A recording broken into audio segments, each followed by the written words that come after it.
안녕하세요. 광교현세 아동발달센터의 권순우 치료사입니다. 오늘은 지적장애 아동의 감각통합적 접근과 중재 방향이라는 주제로 말씀드리려고 합니다. 부모님들께서 가장 많이 하시는 질문이 우리 아이는 치료실에서 무엇을 배우는지, 그게 실제 생활에 어떤 도움이 되는지 많이들 궁금해하십니다. 오늘은 그 부분을 구체적으로 풀어드리겠습니다. 첫 번째로 설명드릴 내용은 지적장애 아동의 특성과 감각 처리 어려움에 대한 얘기를 해볼까 합니다. 지적장애 아동은 인지적인 어려움뿐만 아니라 감각 정보를 받아들이고 조직하는 과정에서도 차이를 보입니다.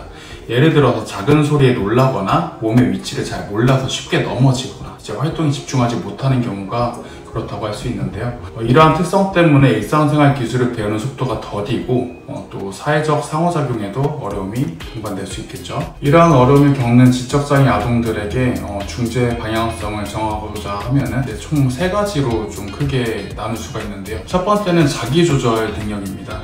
두 번째는 기초운동 기술과 신체 인지, 세 번째는 사회적 상호작용과 참여 확대가 그 방향성이라고 할 수 있습니다. 이러한 3가지 방향성 중 첫 번째, 자기조절에 관련된 부분은 다양한 감각 자극 속에서도 아이가 흥분하지 않고 차분함을 유지할 수 있도록 도와주는 것을 말을 하는데요. 이런 것들이 잘 조화롭게 중재가 되었을 때는 학습적인 준비도에도 영향을 미칠 수 있다고 말씀드릴 수 있습니다. 두 번째는 기초운동 기술과 신체 인지에 대한 이야기인데요. 몸을 인식하고 균형과 힘을 조절하고 기본적인 운동 계획을 세울 수 있도록 하는 것이 기초운동 기술입니다. 그리고 이것은 일상생활 기술 ADL이라고 보통 표현을 하죠. 이런 부분에도 발달의 기반이 되는 어떤 요소로 작용할 수 있습니다. 다음은 촉각 중재입니다. 촉각 중재의 목표는 뭐가 될까요? 촉각 방어를 줄이고 그리고 다양한 감각 수용을 할 수 있도록 하는 것이 촉각 중재의 목표라고 할 수 있겠죠. 이러한 방법들은 손발 마사지가 될 수도 있고 다양한 질감놀이가 될 수 있는데, 다양한 질감놀이라고 한다면 우리 손에 닿는 여러 가지 슬라임이 될 수도 있고 테라피트라고 하는 우리 치료실에서 쓰는 지점토가 될 수도 있고요. 그리고 편백나무 놀이가 될 수도 있고 여러 가지 딱딱하고 물컹하고 다양한 질감을 가진 것들을 아이 손에 감각 입력시켜주는 활동들이 그 예시가 될 수 있겠습니다. 중재 방향은 옷 입기라던가 머리 감기 그리고 양치하기와 같은 자기관리 활동으로도 일반화가 가능하기 때문에 이러한 부분들을 꼭 챙겨주시면 좋겠습니다. 그렇다면 이러한 방향성을 지켜나가기 위해서 어떠한 중재법이 필요한지 말씀드리겠습니다. 크게 말씀드릴 수 있는 것은 마찬가지로 3가지가 될 수 있겠는데요. 첫 번째는 전정감각과 고유감각에 대한 중재입니다. 우리 전정감각과 고유감각에 대한 중재 목표는 자세 안정과 운동 계획 그리고 자기 몸에 대한 인식의 강화가 될 수 있는데요.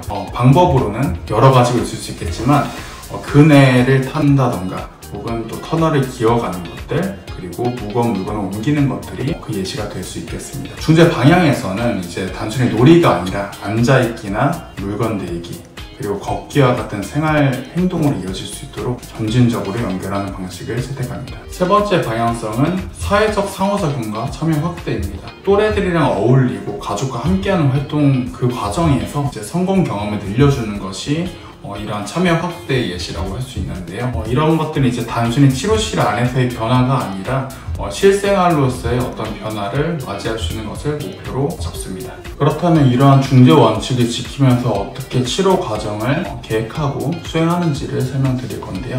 저 같은 경우는 실제 중재 목표를 3가지로 좀 목표를 나눠가지고 생각을 하는데요. 첫 번째는 단기 목표, 두 번째 중기 목표, 세 번째는 장기 목표가 되겠습니다. 첫 번째 단기 목표 같은 경우는 예를 들어서 5분간 그네 타기를 하고 안정된 상태로 앉아있기가 될 수 있을 것이며, 중기 목표 같은 경우에는 촉각 자극 후에도 옷 입기를 거부하지 않고 3단계 이상을 수행하기. 그리고 장기 목표 같은 경우는 교실에서 10분 이상 앉아서 수업을 하고 또래 활동을 함께 하기 와 같은 것들이 그 예시가 될 수 있겠습니다. 그렇다면 우리가 아까 기억해야 될 3가지 안정감, 도전, 성공 첫 번째, 두 번째는 반복과 일관성, 세 번째는 실생활과 연계되는 부분까지도 고려할 수 있는 그런 중재 목표로서 자리 잡을 수 있는 것입니다. 다음으로는 부모님들이 기억하셔야 할 중재 원칙에 대해서 말씀드리겠습니다. 총 3가지가 있습니다. 첫 번째는 안정감, 그리고 도전, 성공 이 3가지 과정을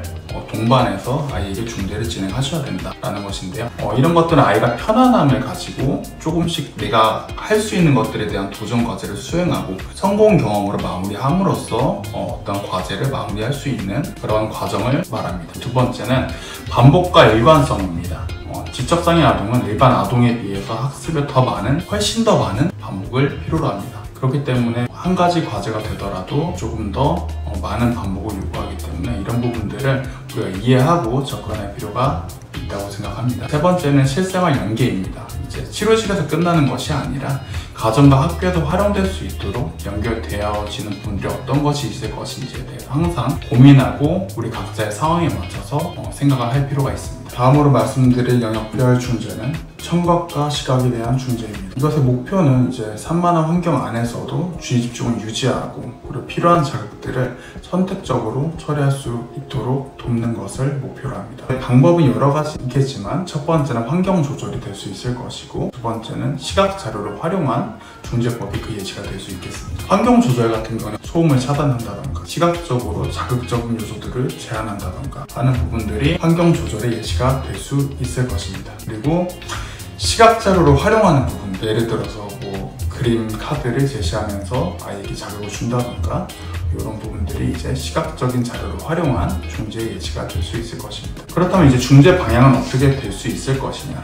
교실과 가정에서 이제 아이가 지시 따르기와 규칙 이해를 더 잘할 수 있도록 연결하는 것까지가 청각과 시각의 중재의 방향이 될 수 있을 것이라고 말씀드릴 수 있겠습니다. 우리 지적장애 아동 발달은 시간이 굉장히 오래 걸릴 수 있습니다. 하지만 감각통합적 접근을 통해서 아이가 자기의 몸을 이해하고 감각을 조절하고 환경에 참여할 수 있게 된다면 분명 아이의 생활은 정말 많이 달라질 것입니다. 치료실 안에서뿐만 아니라 집과 학교에서도 작은 변화를 발견하실 수 있을 것입니다.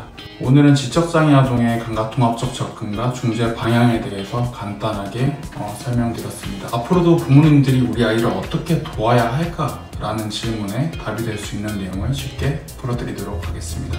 감사합니다.